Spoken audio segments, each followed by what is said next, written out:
점점 그러니까 일본이 자꾸 보인다는 거죠 지금. 예. 계속 여기서 부채가 계속 유지되거나 높아지면 소비가 늘어날 수 있는 방법이 네. 참 막막해진다.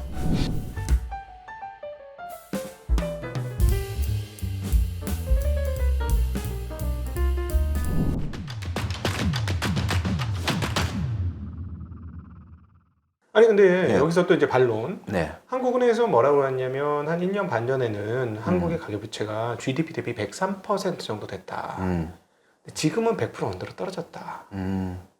물론 총량은 줄지 않았습니다. 근데 저는 총량은 줄지 않았어요. 그 총량은 늘었어요. 총량이 늘었죠. 총량은 늘었습니다. 왜냐하면 GDP가 늘고 있기 때문에. 그런데 그동안 GDP가 증가한 속도가 그렇게 높지 않은데, 네, 그렇죠. 예, 높지 않은데 조금 저는 그 계산을 저도 따로 한번 해봐야 될 것 같은데, 네. GDP 증가 속도는 굉장히 낮았는데 총량은 늘었어.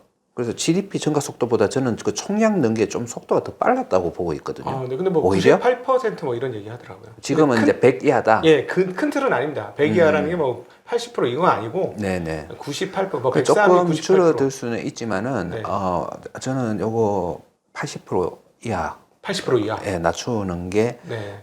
맞다. 유효 수요가 확대가 되려면 지금 보니까 뭐 한국은행 데이터가 어떤지 모르겠으나 GDP 대비 한 뭐 103%, 105%뭐 요 언저리 100%대 언저리에 있던 게 이제 막 100%막 바로 밑단 뭐 98이든 99든 100이든 요 밑단으로 내려왔는데도 불구하고 소비 침체가 3년간 이어졌으니 우리 그 돈 잘 버는 경제학자 선유식 교수님이 제안하시는 유효 수요를 높이는 부채 비율은 가계부채 비율은 얼마인가요? 일단 다른 나라의 예시를 봐야 되겠죠. 네. 미국 80% 이하로 갔고 영국 최근에 80% 이하로 낮췄어요. 네.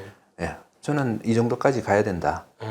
그렇게 보고 있습니다. 그럼 우리나라 500조 정도 줄여야 됩니다. 뭐 그러니까 그걸 줄이는 쪽으로 정책을 펼쳐야지. 네. 이거를 최근에 정책을 보니까 뭐 GDP 성장률에 맞춰서 네. 증가시키는 아니면 유지하는 네. 이 정도로 지금 하고 있더라고요. 그래서 지금 제가 생각하기는 요거보다 더 심각하게 더 가격하게 정책을 줄이는 쪽으로 펼쳐야 된다라고 했고 최근에 영국은 그거를 지금 하고 있어요. 이렇게 볼 수도 있네요. 지금 소비가 감소되고 있는 건 유효수가 준다는 것의 증명이니 현재 부채는 과도한 게 맞다. 소비를 못할 정도 수준으로 부채에서 이자를 떼어가니 은행들의 이익이라는 게 사실 그 부채 그 이자 소득이니까. 그렇죠. 네네 그렇게 따져보면 근데 지금 GDP가 늘어나는 만큼 수준으로 늘어나면 GDP 성장하는 목이 사실은 다 부채화된 거니까 GDP 성장하는 만큼 근데 이제 저기 신용카드 부채나 이런 거는 줄었어요. 그러니까 소비 부채는 좀 줄는 거예요. 소비 관련된 부채는. 네, 소비 관련 부채는 줄으니까 그러면 결국 뭐냐면 부채를 관리하고 있는데 GDP 성장하는 만큼 몽땅 부동산이나 그런 어떤 통화 승수가 낮거나 통화가 회전이 안 되는 쪽으로 그 돈이 부채가 다 사용된 거네요. 다 지금 들어가 있다는 거죠. 그쪽으로. 지금 사원들이 그 부채를 80% 정도 낮춰서 부채에서 공간이 만들어져 가지고 그걸 가지고 이제 소비 공간이 생기면 내가 빚을 그만큼 이자를 들 내니 빚에 대한 거기에 이제 돈을 쓸 수 있는 여력이 되는데 지금같이 GDP가 올라가는 만큼 부채가 계속 올라가면 지금도 이미 소비가 안 늘어나는데 GDP 늘어날 만큼 부채가 늘어나면 쓸 돈이 어딨냐 똑같지 뭐 이런 계산이 나오는 거네요. 그렇죠. 이미 지금 부채 규모 자체가 네. 부자들이 이미 빚이 많아. 네. 그리고 지금 보면 경제가 또 뭐 좀 안 좋대. 네. 그러니까 이거를 소비하는 쪽보다는 내가 소득이 있어도 네. 소비하는 쪽보다는 또 기존의 부채를 갚아야 되고 네. 이자도 내야 되고 네. 이런 쪽으로 다 돈이 들어가니까 소비할 돈이 모자라는 거죠. 네. 그러니까 우리나라가 이제 그거네요. 그러니까 GDP 대비 부채 비율과 그다음 부채를 형성시킨 소득분위, 소득분위 지금 알아보니까 5분위가 저기 상위 20%가 5분이 맞네. 만원빵 전. 만원. 네, 만원 네, 드리겠습니다. 네. 다시 부유층들이 부채를 들고 있기 때문에 나라가 망하는 일은 없다. 그렇죠. 나라가 위기로 막- 가지는 않는다. 위기는 아니다. 절대 이게 위기는 아니다. 갑자기 디폴트가 많이 생기지는 않을 네, 거다. 네. 예. 그러니까 뭐 이 사람들은 다른 자산이 있다던가 아니면 소득이 있기 때문에 부채 비율이 높으나 다 갚을 수 있기 때문에 국가적 위기는 절대 아니다. 뭐 다는 아니지만 네, 대부분 예. 그러나 소비의 위기다. 장기적인 문제를 일으키는 거다. 네, 소비의 위기라는 건 예. 국가 성장률의 위기다. 이렇게 예. 볼 수도 있겠네요. 그렇죠. 네. 그렇죠. 그게 결국은 지금 국가 경제, 네, 국가 GDP 성장 네. 이거하고 지금 계속 와닿아 네, 있는 거고 네, 네. 그 일본식 침체가 우려되는 상황이다라고 하는 거고요. 그러니까 결국 이거네요. 그러면 예. 그걸 환원해서 보면은 자산을 지키기 위해서 나라가 어떻게 되든 상관없다. 내 자산만 지키면 된다. 나라가 잘 안 돌아가도 내 자산만 지키는 쪽으로 자산 가격만 안 망하면 소비는 망해도 된다라는 그런 기조가 있는 거 아닌가 뭐 싶은 그런 거죠. 기조 때문인지 아니면 금리 인하하면 무조건 경기가 좋아질 거라는 그 교과서 내용만 네. 그냥 믿고 있는 건지 그렇지만은 지금은 이 교과서 내용이 아닌 네. 다른 정말 지금 이거의 원인이 뭔지를 네. 그래서 저한테 반론을 하고 싶으면 이렇게 하면 돼요. 아니야. 지금 다른 나라들보다 우리나라의 소비가 이렇게 마이너스가 나는 이유는 네. 다른 게 여기 확실한 여기 있어 네. 라고 보여주면 내가 수긍할 수 있겠죠. 부채 외에 다른 부채가 요인에서. 아니군요. 근데 지금 우리나라가 다른 나라하고 다른 점이 보면 부채가 다른 나라들보다 많다는 거고 전 세계 거의 탑이죠. 예. 기업 부채까지 하면 270%, 예. 250, 50%, 40% 이렇게. 그걸 이유로 앞으로 소비 침체가 온다고 얘기를 해왔던 사람한테는 소비 침체가 오니까 네. 이거는 부채 때문이다라고 얘기할 수밖에 없고요. 네. 그게 아니라면 다른 이유 우리가 지금 소비가 이렇게 안 좋은 이유를 누군가가 보여줬으면 좋겠다. 네. 저는 그런 생각입니다. 근데 저는 아까 왜 질문을 그렇게 드렸냐, 예를 들자면 자산을 지키기 위해서 경제 성장을 포기했다라는 표현을 왜 말씀드렸냐면 이거 기업으로 가지고 오면 똑같아요. 왜냐하면 자산 중심의 기업들이 그렇죠. 배당 안 해주고 자본 효율성 하나도 추구 안 하고 네. 이거 내 거야. 그리고 이제 주주 환원도 안 하고 그냥 꼭 끌어안고 있으니까 이 회사는 이제 성장률이 점점 자본 성장률, 소위 말하는 ROE나 이런 그 자본 효율성 지표들이 계속해서 떨어지는데 재산은 계속 늘어나. 내 재산은 지키고 있는 거야. 네. 그 최근에 보면 좀 이제서야 정신 차린 일본이 좀 여러 가지 정책을 펼치잖아요. 네. 경제를 다시 살리기 위한 정책 중에 하나가 인건비 올리려고 네. 인위적으로 뭐 그런 노력도 하기도 하고 네. 좀 늦었지만 그 다음에 또 하고 있는 게 밸류업이잖아요. 그래서 지금 이번에 후지 TV 얘기 들어봤나요? 후지 TV가 어떤 스캔들이 생겨가지고 난리 났는데 주가가 2배나 올랐어요. 그 이유가 뭐였죠? 까먹었다. 자사주 매입소 가격을 했나? 까먹었어. 제가 듣기로는 후지 TV가 가지고 있는 부동산을 맞아요. 부동산 파는 거예요. 네, 맞아요. 네. 이렇게 되니까 이제 경영권이 약해지고 네. 행동주의 투자자가 행동주의 미국이 투자자가 들어왔죠. 들어올 것 같으니까 이제 네. 잘하려고 네. 잘하려고 제일 먼저 한 게 예. 부동산 팔고 이거를 네. 이제 투자하겠다. 네. 이렇게 하니까 주가가 2배나 올랐죠. 네. 스캔들 때문에 행동주의 투자자가 야 너희들 뭐 하는 거야? 너희들 안 되겠어 이러니까 면피하기 위해서 그래 우리 잘해볼게 열심히 해볼게 대신 쓸데없는 부동산 그 부동산 어떻게 할까요? 네 팔을게요. 뭐 이러다 보니까 주가는 2배 이상 올랐습니다. 네, 맞죠. 예. 예, 그런 거죠. 그런 구조조정이 사실 우리나라도 이제 좀 일어나야 될 때가 됐다. 네. 뭐 그런 생각하고 있습니다. 그러면은 지금 부채를 안 낮추면 어떻게 되는 겁니까? 우리나라는 미래는? 점점 그러니까 일본이 자꾸 보인다는 거죠 지금. 예. 계속 여기서 부채가 계속 유지되거나 높아지면 소비가 늘어날 수 있는 방법이 네. 참 막막해진다. 그럼에도 네. 불구하고 그러면은 지금 사실 부동산 상황은 뭐냐면 지방 부동산은 포기했고 내 핵심 요지인 서울 부동산 그것도 서울도 한강 보이는 부동산을 중심으로 내 재산을 지키고 있는데 여기서 부채까지 줄이면 이것도 무너지는데 어쩔 거냐? 난 그렇게 못하겠다. 근데 거기 계신 분들 중에 아마 근데 그 정책을 위반할 수 있는 근거리에 있는 분들이 상당히 많지 않을까? 주택담보대출의 94%가 상위 20% 안에 계신 고소득자들이니까 네. 그 정도 고통은 좀 견디셔도 된다. 나중을 위해서.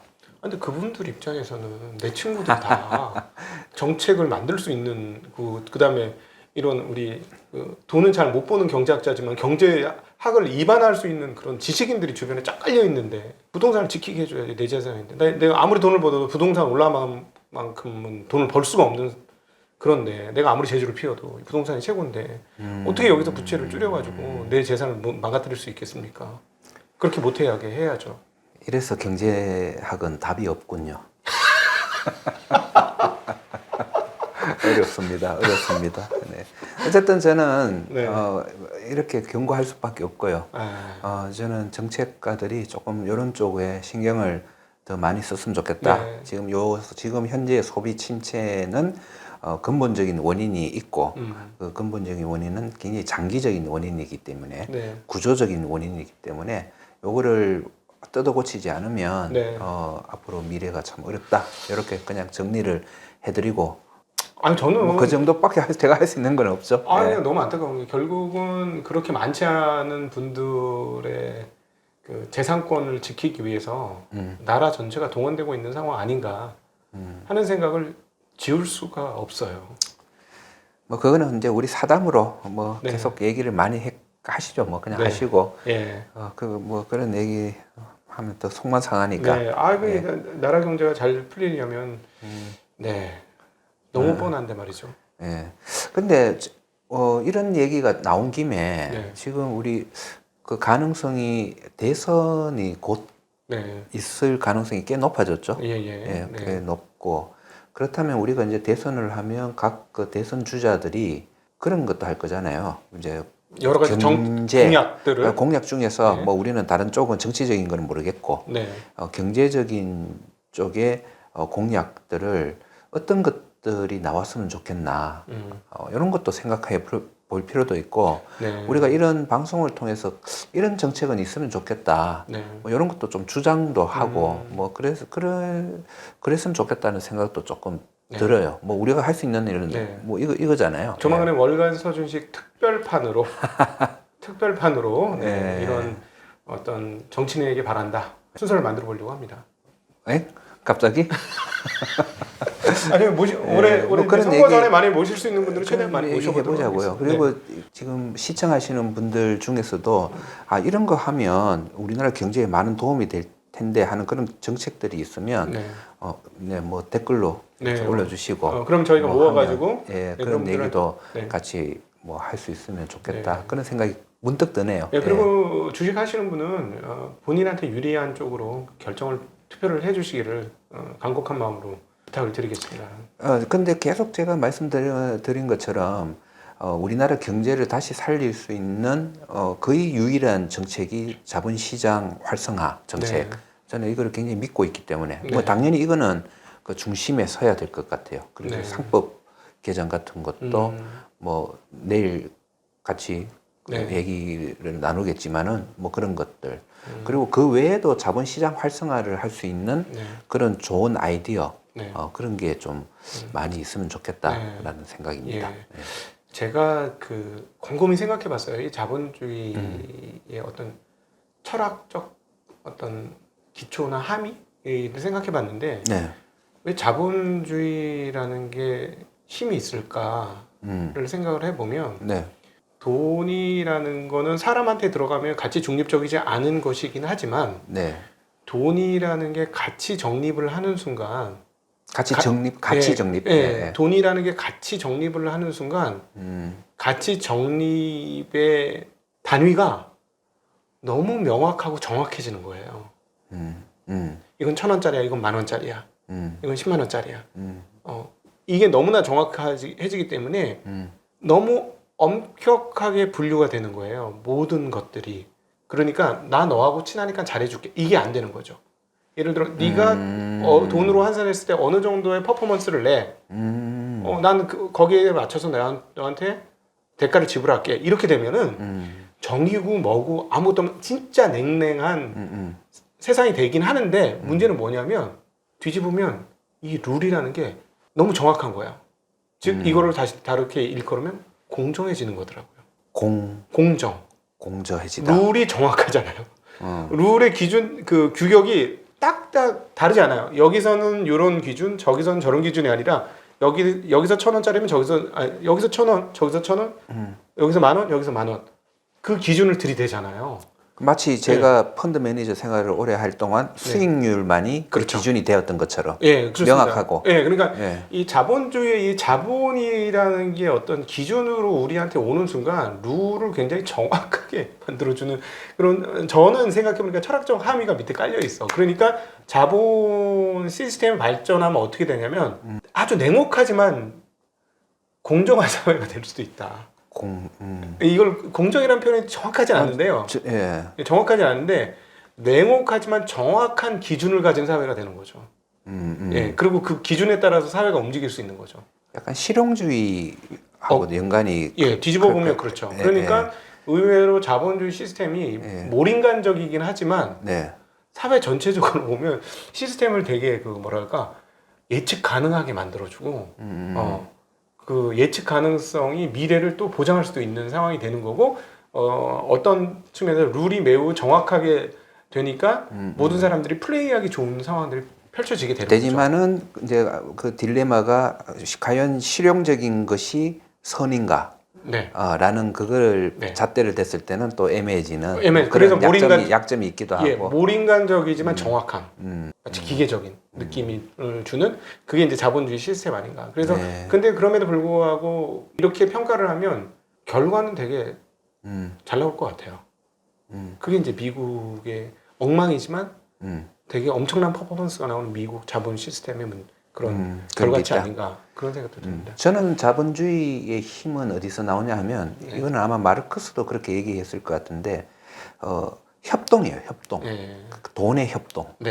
그러니까 내가 가지고 있는 10만 원은 이걸 가지고 할 수 있는 게 거의 없지만은 이 10만 원을 가진 사람들이 수천 명, 수만 명, 수십만 명이 모여서 한 기업의 주주가 되어서 기업이 만들어졌을 때 그 기업의 힘은 어마어마할 수 있는 그런 힘을 낼 수 있다라는 거. 그렇게 그게 그 사회를 끌고 나가는 그 굉장히 큰 힘이 된다라는 거. 그게 그 탈무드에 뭐 나뭇가지 하나 하면 쉽게 부러지지만 이 나뭇가지가 여러 개로 단으로 묶여지면 절대로 꺾여지지 않는다라는 그 교훈이 저는 주식 자본시장 그걸 통해서 자본주의에 힘을 부여하고 있는 게 아닌가 그런 생각을 하죠. 그래서 오히려 냉혹한 한국에는 이제부터는 냉혹한 자본주의, 돈의 효율성이 극대화되는 게 조금 필요한 시점 아닌가.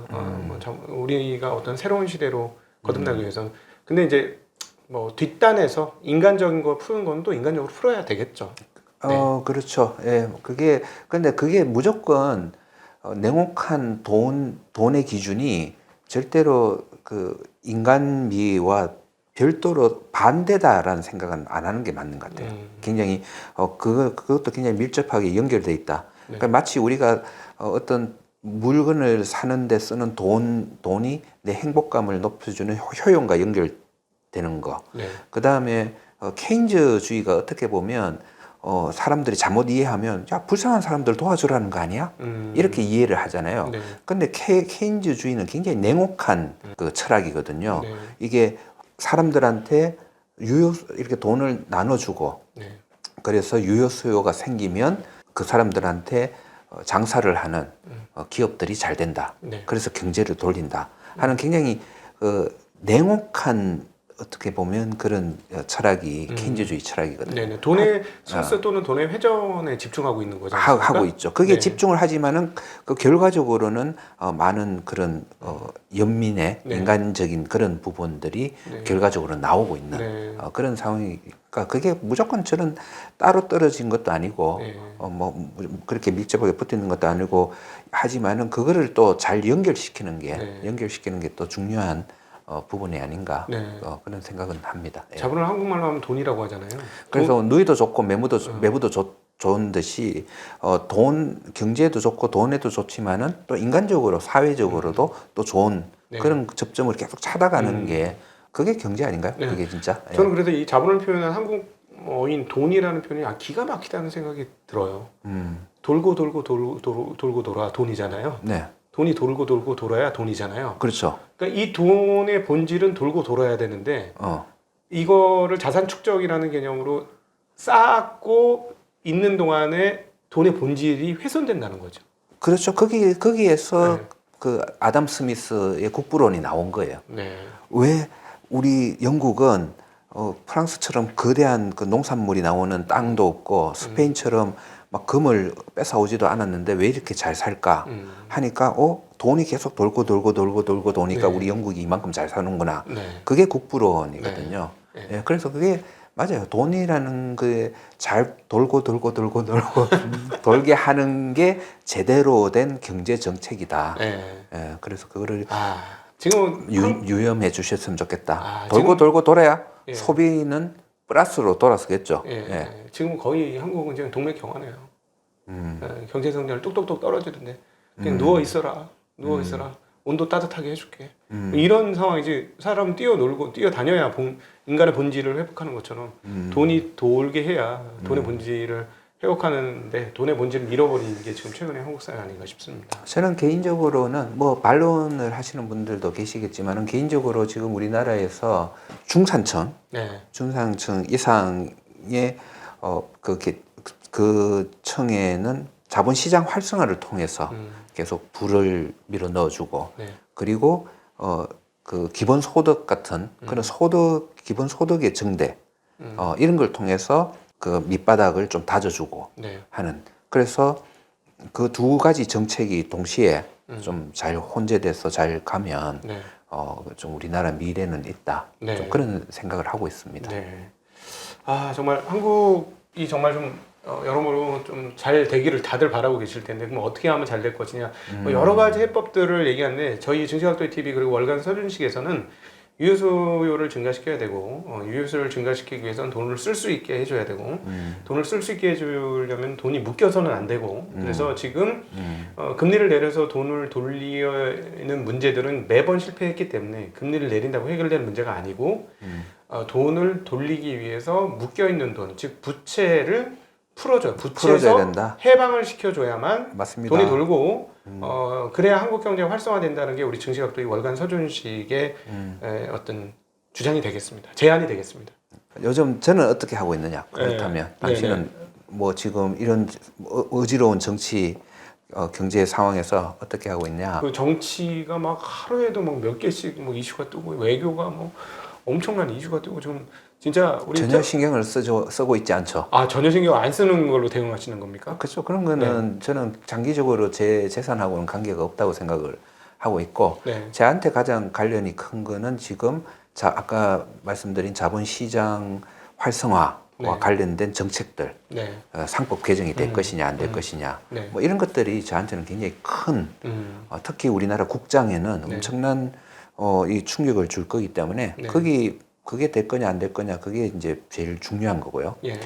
그래서 저는 이제 그런데 좀 되는 쪽으로 이제 단기간 내에 그런 것들이 상법 개정도 되고 관련된 자본시장 활성화 정책들이 많이 펼쳐질 것이다. 그렇게 예상을 하고 있고 그거를 준비를 하는 과정에 제가 이제 금융주가 많잖아요.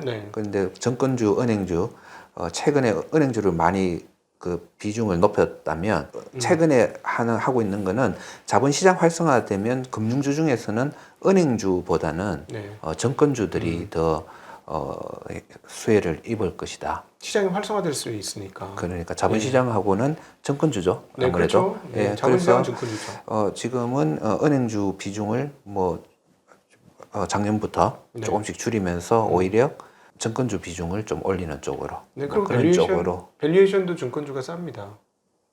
그래요. 그리고 은행주도 싸고 정권주도 싸지만은 조금 더 나은 것들이 조금 더 있는 것 같아요. 게다가 여기서 자본시장 활성화돼서 소위 말해서 영업이익이 조금 증가하게 되면 훨씬 더 싸지는 거고 배당률은 이제 과거와 다르게 과거 증권주들은 은행주의 절반도 안 주는 배당률이었는데 주가가 떨어져서인가요? 아니면 배당이 올라가서인가요?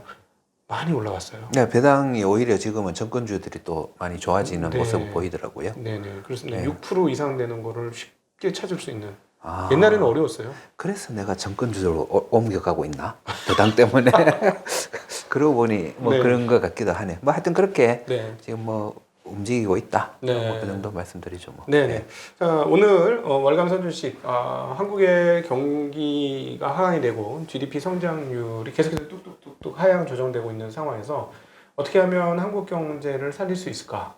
그리고 이 내수 침체를 어떻게 하면 막을 수 있을까에 대한 돈 잘 버는 경제학자의 해법을 들어보셨습니다. 이게 저희가 이게 주식처럼 결과를 보여드릴 수 있으면 너무 좋을 텐데 이런 제안이 정책적으로 1대1로 딱 반영이 되는 게 아니라서 제안만 드리고 이게 반영을 못 시켜서 저희 이 경제가 잘 돌아가는 수익률을 못 보여준다는 게 진짜 참으로 안타깝지만 저희는 계속 그런 이야기를 지금 드리고 있고 그런 제안을 드리고 있는데 혹시나 저희 보시는 정책 당국자들이 있다면 꼭 유념하셔서 이 대목을 좀 반영을 해주십사 하는 바람도 같이 올려봅니다. 귀한 시간 만들어주신 우리 성실대학교 경제학과 선진희 교수님께 감사드리고요. 함께해 주신 모든 시청자분들께도 감사 인사드리겠습니다. 인사드립니다. 고맙습니다. 네, 주식 투자하는 경제학자 서준식이었습니다.